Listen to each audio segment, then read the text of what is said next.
وقبلوا هدية الصلاة. أما بعد، فأعوذ بالله من الشيطان الرجيم.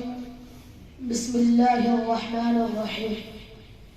إن الصلاة تنهى عن الفحشاء والمنكر ولذكر الله أكبر. وقال تعالى في موضع آخر: قل إن صلاتي ونسكي ومحياي ومماتي لله رب العالمين. إخواني البررة، رئيس الاحتفال المؤقر وزملائي في الدروس، إني أريد أن أتحدث أمامكم حول موضوع الصلاة إلى حين قليل في اللغة العربية السهلة السلسة، فالرجاء منكم جميعا أن تصغوا آذانكم وأن تعملوا بالخير.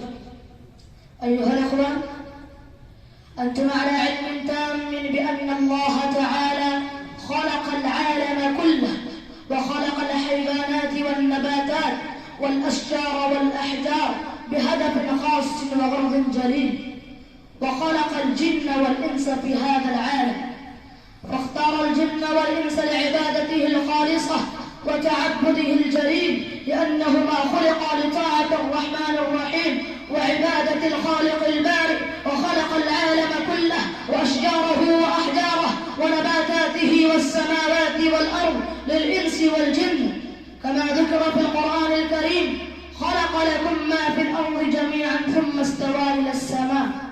وقال تعالى في موضع آخر: وما خلقت الجن والإنس إلا ليعبدون.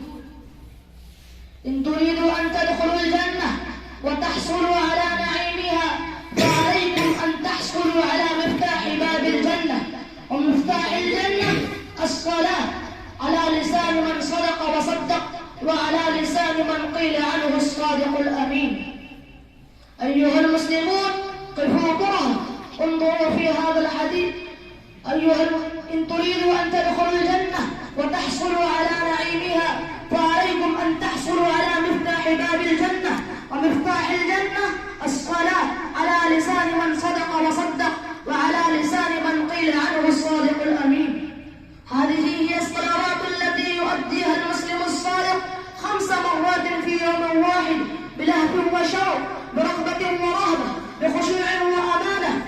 هذه هي الصلوات التي أداها الصحابة فأحسن تأديتها، حتى قال عنهم القرآن الكريم: رجال لا تلهيهم تجارة ولا بيع عن ذكر الله وإقام الصلاة وإيتاء الزكاة يخافون يوما تتقلب فيه القلوب والأبصار.